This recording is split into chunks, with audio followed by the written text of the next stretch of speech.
BJP. Kulathupuzha panchayat സമിതിയുടെ ആഭിമുഖ്യത്തിൽ പഞ്ചായത്തിലെ വിവിധ അഴിമതികൾക്കെതിരെ മാർച്ചും ധർണയും നടന്നു.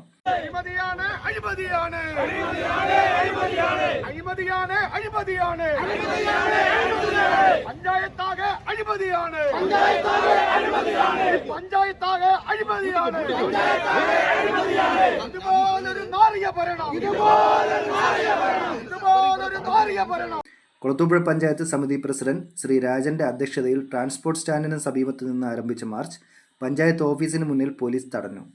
ബി.ജെ.പി. കൊല്ലം ഈസ്റ്റ് ജില്ലാ പ്രസിഡന്റ് ശ്രീമതി രാജി പ്രസാദ് ഉദ്ഘാടനം ചെയ്ത പരിപാടിയിൽ ജില്ലാ വൈസ് പ്രസിഡന്റ് ശ്രീ ഉമേഷ് ബാബു, മണ്ഡലം president Shri Girish Ambadi, general secretary Vaikkal Vijayan, secretary Arun Mayilvahanam, Mahila Morcha മണ്ഡലം president Shrimati Chandralekha, panchayat samiti general secretary Sreekumar, ward member Jayakrishnan, Shijilal തുടങ്ങിയവർ സംസാരിച്ചു.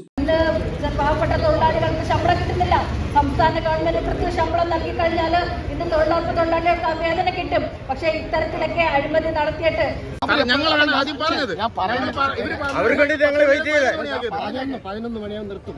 ന്യൂസ് ഡെസ്ക് കുളത്തൂപ്പുഴ വാർത്ത ഓൺലൈൻ.